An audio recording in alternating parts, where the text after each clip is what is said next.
बिस्मिल्लाहिर्रहमानिर्रहीम। Dear student, अस्सलाम वालेकुम। लेक्चर नंबर है 19।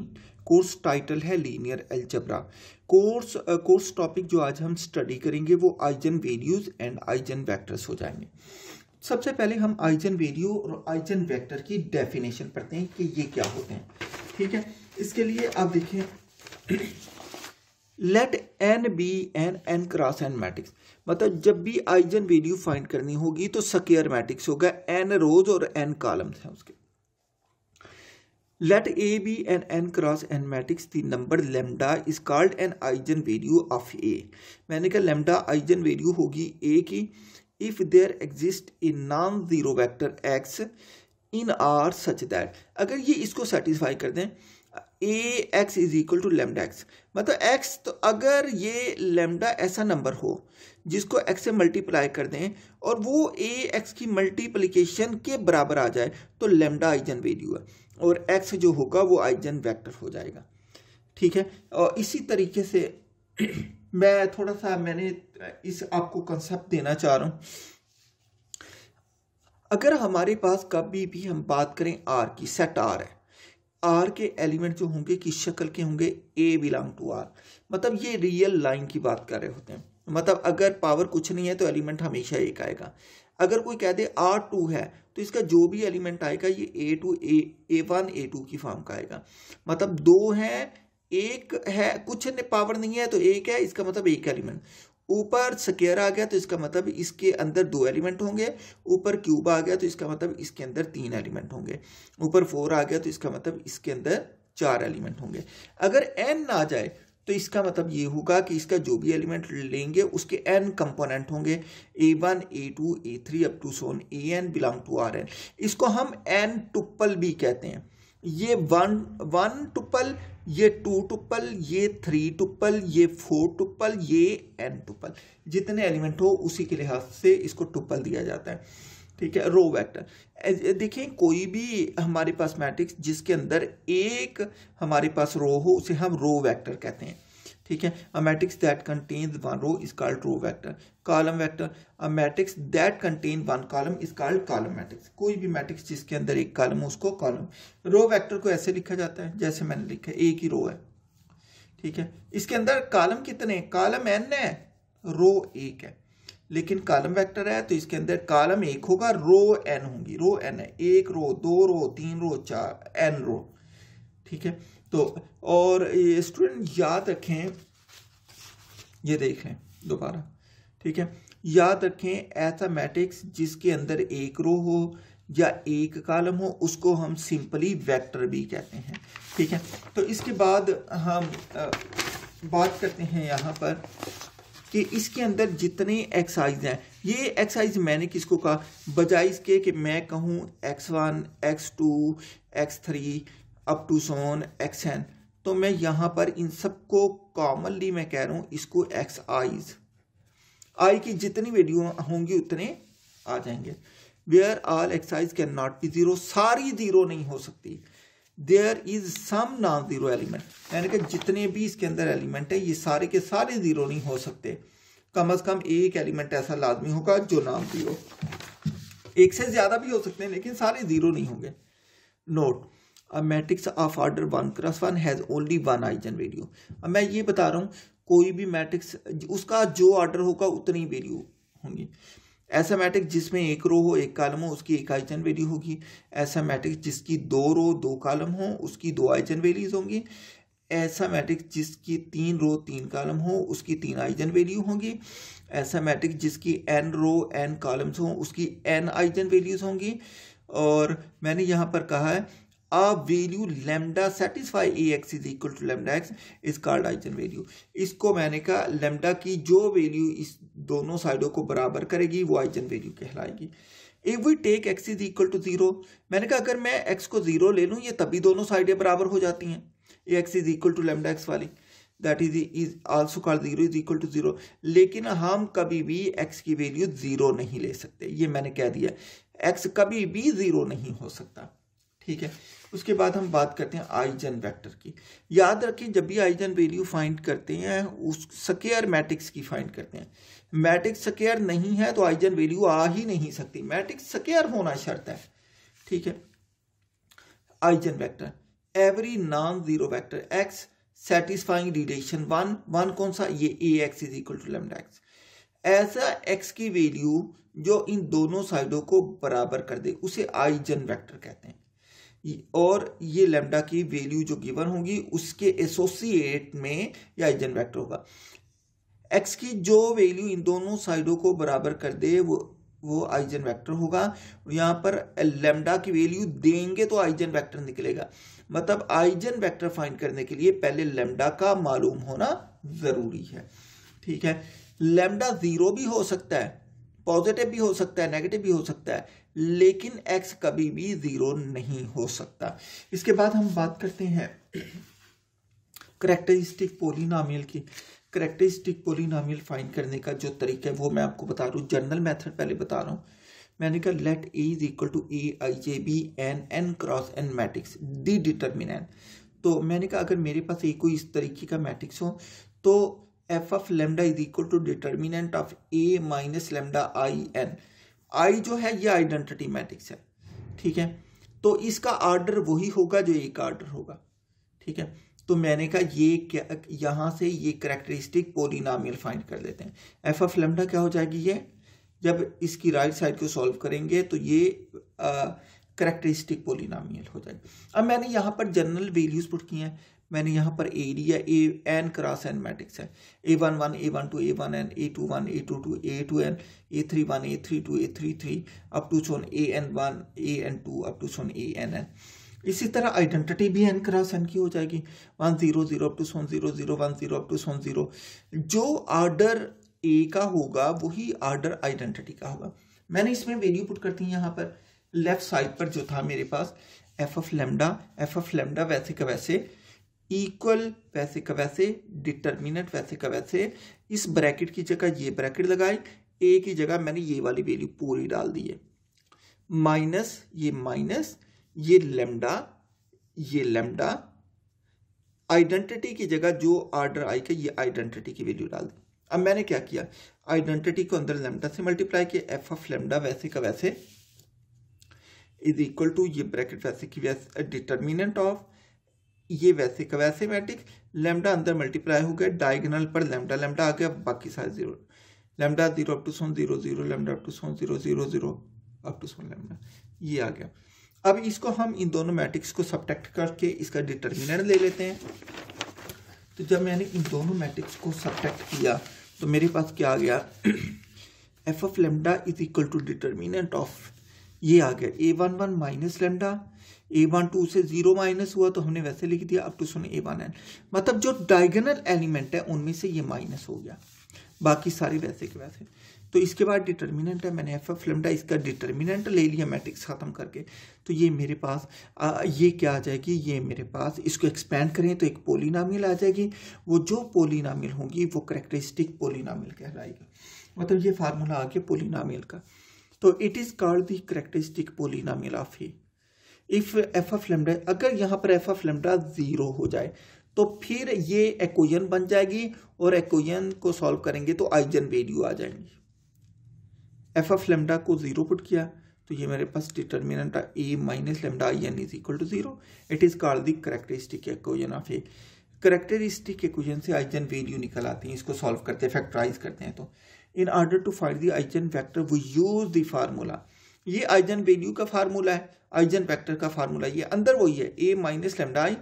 इसका आइजन वैल्यू हो तो डिटर्मिनेंट लेते हैं, वेक्टर लेना हो तो यहाँ एक्स से मल्टीप्लाई कर देते हैं। इन दोनों में फर्क है, आइजन वैल्यू में डिटर्मिनेंट होता है और आइजन वेक्टर में यहाँ पर एक्स होता है, इज इक्वल टू 0 हो जाता है।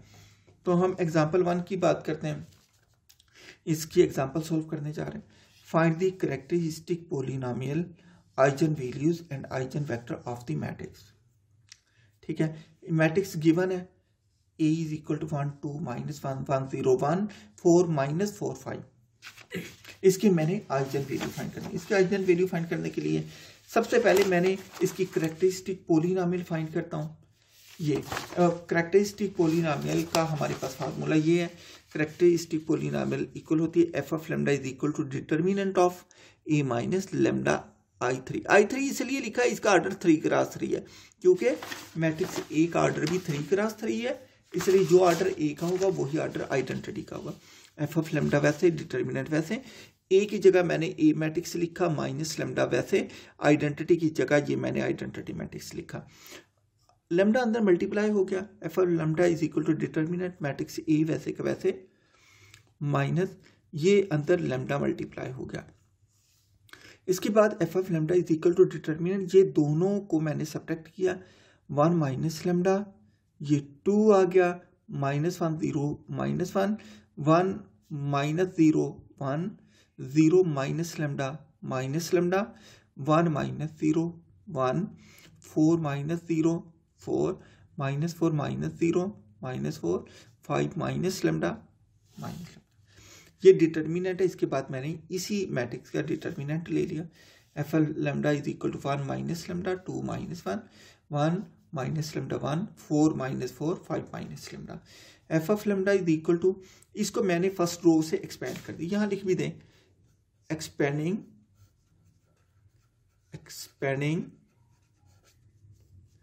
बाय R1 रो 1, तो ये आ गया।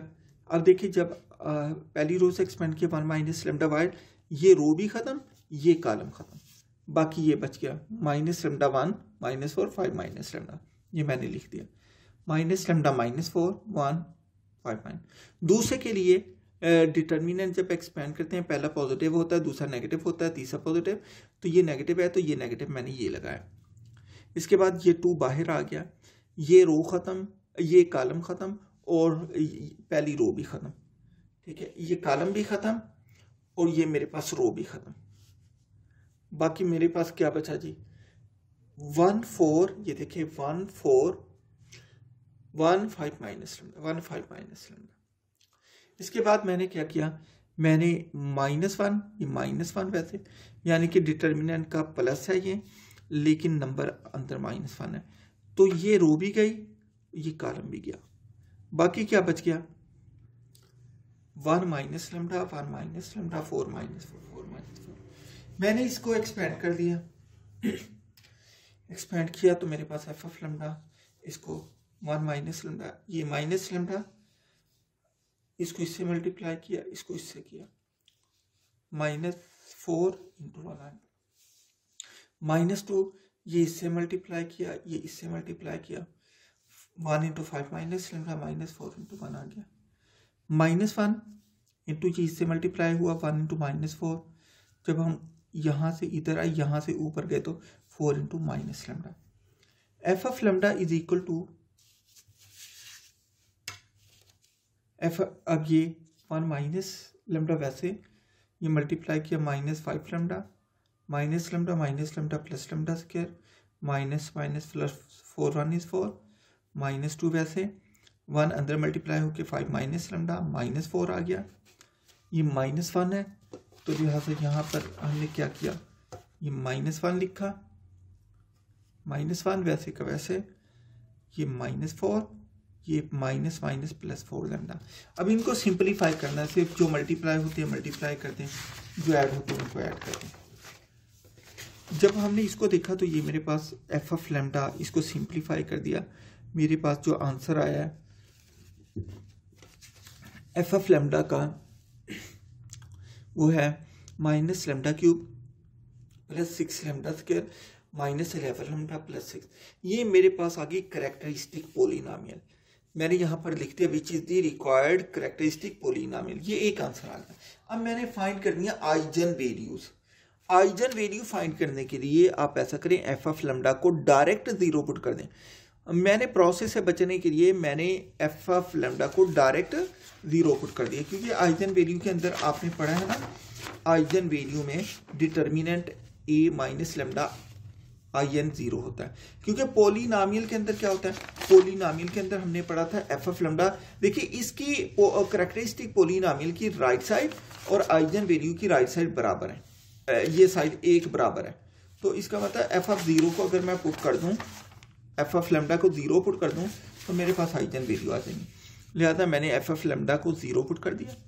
तो मैंने क्या किया, मैंने इसकी राइट साइड को लेफ्ट पे लिखा, 0 को उधर लिख दिया, इसे मल्टीप्लाई कर दिया, मल्टीप्लाइंग बाय -1, मेरे पास पॉलिनोमियल आ गई lambda cube -6 lambda square plus 11 lambda -6 is equal to 0।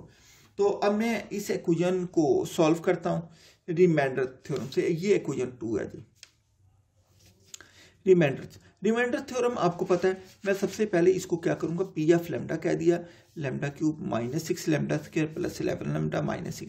सबसे पहले मैं इसमें 1 पुट करूंगा, फिर माइनस पुट करके देखूंगा क्या 0 आता है। अगर नहीं आएगा तो फिर लैम्डा -1 पुट करूंगा, फिर देखूंगा 0 आया कि नहीं आया। अगर फिर भी 0 ना आए तो लैम्डा को 2 पुट करूंगा, देखूंगा आंसर 0 आता है। अगर तभी 0 नहीं आता फिर लैम्डा को -2 पुट करके चेक करते हैं। मतलब हमने ऐसा नंबर तलाश करना है जिस पर आंसर 0 आ जाए, जिस पर आंसर। तो मैंने यहाँ पर लैम्डा को 1 ही पुट किया, तो ये आंसर मेरे पास 1 lambda 1 cube -6 1 square plus 11 into lambda की जगह 1 -6। तो ये क्या हो गया, P of 1 is equal to 1 -6 plus 11 -6। तो 12 - 12 पी ऑफ 1 क्या हो गया, 0 हो गया। दस lambda -1 is factor of the above polynomial in equation 3। तो इसका मतलब इसको दूसरी तरफ ले जाएंगे, लैम्डा 1 पुट किया ना, दूसरी तरफ जाएगा तो इसको हम यूं भी लिख सकते हैं लैम्डा -1 इज इक्वल टू 0। तो लैम्डा -1 जो है इसका फैक्टर आ जाता है। फैक्टर वो होता है जो उसको पूरा डिवाइड कर सके। लिहाजा मैंने अब क्या किया, यहाँ पर मैंने सिंथेटिक डिवीजन लगा दिए जो कि आपने एफएससी में की थी। इसमें हम क्या करते हैं, कोफिशिएंट लिखते हैं। देखिए जिस पर आंसर 0 है लैम्डा 1, जो लैम्डा की वैल्यू 1 है उसको मैंने एक्सट्रीम लेफ्ट पे लिखा, ये वाला, ये वही लैम्डा, ये वाला 1 है, ये वाला लैम्डा, ये यहाँ 1 लिखा। इसके बाद इसके कोफिशिएंट लिखे। इसका कोफिशिएंट कुछ नहीं है तो इसका मतलब 1 है, इसका कोफिशिएंट 1 आया, दूसरे का कोफिशिएंट -6 आया, इसका तीसरे का कोफिशिएंट 11 लिखा, चौथा कांस्टेंट है तो -6 वैसे लिखा। इसमें क्या करते हैं, पहले को वैसे उतार लेते हैं, पहले को वैसे उतार ले, इन दोनों को मल्टीप्लाई किया, 1 को 1 के साथ 1 इज 1, इसको अगले के नीचे लिखा, इन दोनों को ऐड किया, -6 + 1 -5। -5 को इस 1 से मल्टीप्लाई करूंगा, -5 इज -5 अगले के नीचे लिखा, नीचे क्या आ गया, 6 आ गया, 11 - 5 6 बचा। अभी 6 को 1 से मल्टीप्लाई किया, 6 आ गया, -6 + 6 0 आ गया। इसका मतलब ये है कि लैम्डा -1 इस एक्सप्रेशन को पूरा डिवाइड करता है। तो ये रिमाइंडर बच गया। इसको जब मैं लिखूंगा दोबारा इसी की फॉर्म में, देखें ये क्यूब लिया था, इसका मतलब जब एक दफा डिवाइड कर दिया तो ये स्क्वायर में कन्वर्ट हो गया। ये कोफिशिएंट लैम्डा स्क्वायर का है, ये कोफिशिएंट -5 जो ये लैम्डा का कोफिशिएंट है, ये कांस्टेंट। तो इसका मतलब ये हुआ कि मैं इस तरीके से इसको लिख सकता हूं। देखिए अगर मैं 15 को 5 पे डिवाइड करूं तो ये 5 3 15 आ जाता है। तो इसका मतलब मैं 15 को लिख सकता हूं 5 × 3, यानी कि इन दोनों को मल्टीप्लाई करूं। इसी तरीके से ये जो एक्सप्रेशन है मेरे पास lambda square -6 lambda square plus 11 lambda -6, मैं इसको लिख सकता हूं दिस इंटू दिस। ये देखें मैंने अगले पेज के ऊपर लिख देता हूं, ये मेरे पास आ गया। मैंने lambda cube -6 lambda square plus 11 lambda -6 को लिखा है lambda -1 into lambda square -5 lambda plus 3 by equation 3 lambda cube -6 lambda square plus 11 lambda -6 is equal to 0। क्योंकि ये किसके बराबर है, ये हम जानते हैं कि ये यहाँ पर हमने देखा था इक्वेशन 2 में, ये वाली जो टर्म है ये पूरी की पूरी ये 0 के बराबर है। तो ये 0 हो गया, lambda -1 into lambda square -3 lambda -2 lambda plus 6। तो 0 इज इक्वल टू लैम्डा -1, इनसे लैम्डा कॉमन लिए, लैम्डा -3 -2 इंटू लैम्डा -3। तो ये जो लिया 0 is equal to lambda -1 lambda -2 lambda -3, ये फैक्टराइजेशन हो गई। इसका मतलब lambda -1 into lambda -2 into lambda -3 is equal to 0। इसका मतलब पहला फैक्टर 0 है, या दूसरा 0 है, या तीसरा 0 है। क्योंकि इनका प्रोडक्ट 0 है तो इसलिए मैंने हर एक को 0 के बराबर लिखा। तो यहाँ से value lambda is equal to 1, lambda is equal to 2 और लैम्डा इज इक्वल टू 3 आ गई। अब 3 आइजन वैल्यूज आ गई। अब मैं इनके लिए आइजन वेक्टर फाइंड करता हूँ। Eigen vector when lambda is, पहले मैं लैम्डा की वैल्यू 1 लेता हूँ, इसको मैं लैम्डा 1 कह देता हूँ। When lambda is equal to 1 eigen vector find करता हूँ। ये खुद मैंने जान के 1 2 3 का नाम दिया। आप ना दें, आप किसी को भी आप 3 को 1 कह दें, 2 वाले को कुछ भी कह दे, 3 कह दें, इससे लैम्डा 1 लैम्डा 2 किसी को भी कह दे, कोई फर्क नहीं पड़ेगा। लिहाजा मैंने इसका फार्मूला लिखा कि आइजन वेक्टर के लिए जो हमारे पास फार्मूला है, जो मैंने आपको प्रीवियसली भी दिखाया है कि हमारे पास इसका आइजन वेक्टर का फार्मूला ये होता है, a minus lambda I N into x is equal to 0, ये होता है। तो मैंने वही फार्मूला लिखा है, ठीक है। वो फार्मूला लिखने के बाद मैंने वैल्यू पुट कर दी है। पहले मैंने पुट लैम्डा इज इक्वल 1 किया, ए वैसे के वैसे माइनस लैम्डा की जगह 1 आ गया, आई क्यूब आ गया into x is equal to 0। I identity से मल्टीप्लाई होने के बाद 1 वही आ जाएगा, A minus I 3 X is equal to 0। अब मैंने इनकी वैल्यू डाल दी। यहाँ पर मैंने मैट्रिक्स ए की वैल्यू डाली माइनस वैसे का वैसे, यहाँ पर मैंने आइडेंटिटी डाली। एक्स किसके बराबर है? एक्स मेरे पास है x1 x2 x3 के बराबर है, ठीक है। 3 क्रॉस 3 का है तो 3 अननोन है। अगर आइडेंटिटी 4 क्रॉस 4 की हो, मैट्रिक्स 4 क्रॉस 4 का हो, तो 4 अननोन होंगे, x1 x2 x3 x4। इन दोनों को माइनस किया, पहला 1 माइनस 1 0 हो गया, 2 minus 0 2 minus 1 into 0 minus 1, 1 minus 0 1, 0 minus 1 minus 1, 1 minus 0 1, 4 minus 0 4, minus 4 minus 0 minus 4, 5 minus 1 4 हो गया इंटू x1। ये मैंने दोनों मैट्रिक्स को क्या कर दिया, सब्ट्रैक्ट कर दिया, इन दोनों को कोरस्पॉन्डिंग एंटी जो है माइनस हो गई। इसके बाद ये दोनों अगेन मल्टीप्लाई हो गए। इसको मैं 0 को लिख सकता हूँ, 0 0 0। ये दोनों को मल्टीप्लाई किया, पहला 0x1 वो 0 हो गया, 2x2 plus 2x2 minus 1 into x3 minus x3। फिर दूसरी रो पहला column 1x1 minus x2 plus x3। तीसरा 4x1 minus 4x2 plus 4x3 is equal to 0 0 0। इन इक्वेशन को सॉल्व करते हैं। इसका मतलब पहली भी 0 के बराबर, दूसरी इक्वेशन भी 0 के बराबर, तीसरी इक्वेशन भी 0 के बराबर करके हम इनको सॉल्व कर लेते हैं, ठीक है। यहां पर मैंने कंपेयरिंग द इक्वेशन, मैंने ये तीनों इक्वेशन लिखी है। मैंने यहाँ पर सबसे पहला काम क्या किया, x3 को r पुट कर दिया सब के अंदर, put x3 is equal to r, put x3 is equal to r, put x3 is equal to r। ये ऐसा इसलिए किया, अगर मैट्रिक्स जो भी वेरिएबल सबसे बड़ा उसको r पुट कर दें, ये आसानी के लिए कह रहा हूँ ताकि आपको किसी किस्म की कंफ्यूजन ना हो, ठीक है। अगर मैट्रिक्स 4 क्रॉस 4 का है, आखिरी वेरिएबल x4 है सबसे बड़ा, तो x4 को r पुट कर दें। इसके अंदर मैंने 2x2 में x3 की वैल्यू, इसके अंदर मैंने 2x2 में x3 की वैल्यू r पुट की, तो इसकी जगह minus r is equal to 0, 2x2 is equal to r, और x2 किसके बराबर, r ओवर 2 के बराबर आ गया। x2 की वैल्यू निकल आई। अब x2 की वैल्यू मैं इसमें पुट करता हूँ। पहले तो इसमें पुट किया x3 is equal to r, x3 is equal to r put किया, x1 माइनस x2, ये x3 की जगह r आ गई इज इक्वल टू 0। अब मैं जो वैल्यू x2 की निकाली है r ओवर 2 वो यहाँ पर पुट करता हूँ, put x2 is equal to r over 2, x1 minus r over 2 plus r is equal to 0। तो ये इसको सिंप्लीफाई किया तो ये r/2 आ गया, x1 plus r/2 is equal to 0। तो x1 क्या हो गया, माइनस r ओवर 2। अब तीसरी में भी पुट करके देख रहे हैं, हालांकि तीसरी सॉल्व करने की जरूरत नहीं है क्योंकि मेरे पास x1 भी आ गया, x2 भी आ गया और x3 तो मैंने खुद लेट किया हुआ है। इसके अंदर पुट करना है तो इक्वेशन सेटिस्फाई हो जाएगी। पहले तो मैं x3 को r पुट किया, 4x1 minus 4x2 plus 4r is equal to 0। इसके बाद मैंने x1 की और x2 की वैल्यू पुट की, तो मैंने देखा वैल्यू पुट करने के बाद 0 इज इक्वल टू 0 हो गया। इसका मतलब इसको फाइंड करने की जरूरत नहीं है। अब क्या होगा, 10 the eigenvector corresponding to eigenvalue lambda 1 is equal to 1 is x1 is equal to x1 x2 x3। Lambda 1 के लिए जो आइजन वेक्टर आएगा वो x1 कैपिटल आएगा। अंदर सवाल होंगे, x1 की वैल्यू क्या, माइनस r ओवर 2, x2 की वैल्यू क्या, r ओवर 2, x3 क्या जी r है। सिंस देयर आर इन, अब देखें r क्या वेरिएबल, आर की इन्फिनिट वैल्यू पुट की जा सकती है। इससे ये भी पता चला कि एक आइजन वैल्यू के लिए इन्फिनिट आइजन वेक्टर होते हैं। लिहाजा ये जो आइजन वेक्टर आपको नजर आ रहा है आर की इन्फिनिट वैल्यू पुट की जा सकती है, लिहाजा ये इन्फिनिट आइजन वेक्टर है।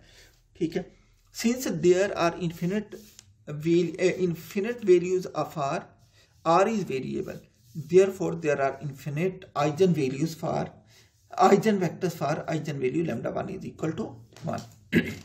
अब मैं दूसरी वैल्यू लेता हूं, ये वाली value lambda is equal to 2 लेता हूं, इसको मैं लैम्डा 2 कह देता हूं और फिर इसी फार्मूले के अंदर पुट करता हूं। देखते हैं, तो मैंने यहां पर ये लिया, यहां पर eigen vector for lambda 2 is equal to 2 for eigen vector we know that a minus lambda i3 x is equal to 0। मैंने लैम्डा की जगह 2 पुट किया तो a minus 2 i3 into x is equal to 0 आ गया। इसके बाद हम क्या करते हैं, इसकी वैल्यूज पुट करते हैं इसी के अंदर दोबारा। तो यहाँ पर मैंने a की वैल्यू a मैट्रिक्स की वैल्यू पुट की, यहाँ पर आइडेंटिटी पुट की। तो ये a मैट्रिक्स है, ये -2 है, ये आइडेंटिटी है, ये x1 x2 x3। तो 2 अंदर मल्टीप्लाई हो गया तो ये डायगोनल के ऊपर आएगा। इसके बाद इन दोनों मैट्रिक्स को माइनस किया तो -1 2 -1 1 -2 1 4 -4 3, ये x1 x2 x3 is equal to 0 0। इनको मल्टीप्लाई कर दिया, मल्टीप्लाई करने के बाद मेरे पास ये इक्वेशन आ गई। तो मैंने पहली को 0 के बराबर रखा, दूसरी को 0 के बराबर, तीसरी को 0 के बराबर। अब यहाँ पर मैंने क्या किया, मैंने सबसे पहले x3 को r पुट कर दिया। तो मेरे पास आंसर जो आ गया वो -x1 + 2x2 is equal to r, x1 - 2x2 is equal to -r, 4x1 - 4x2 is equal to -3r।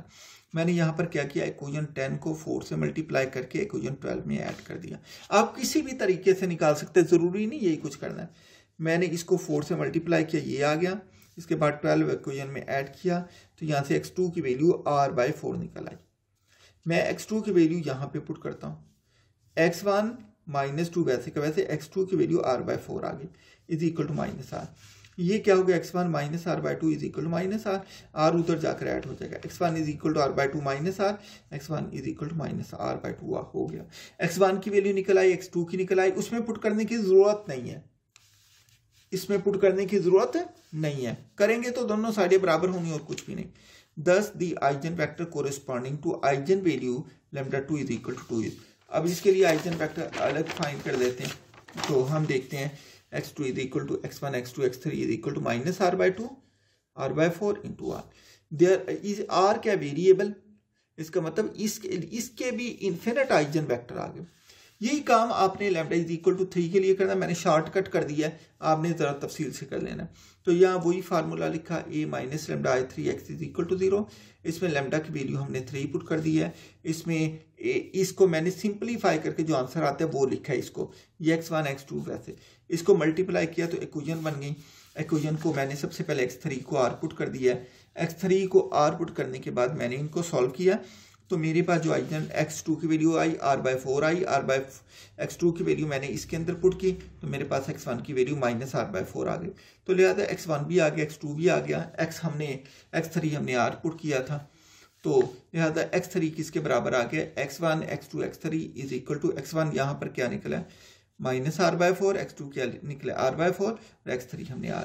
यहाँ पर याद रखें r जो है वो -∞ to ∞ को बिलोंग करता है।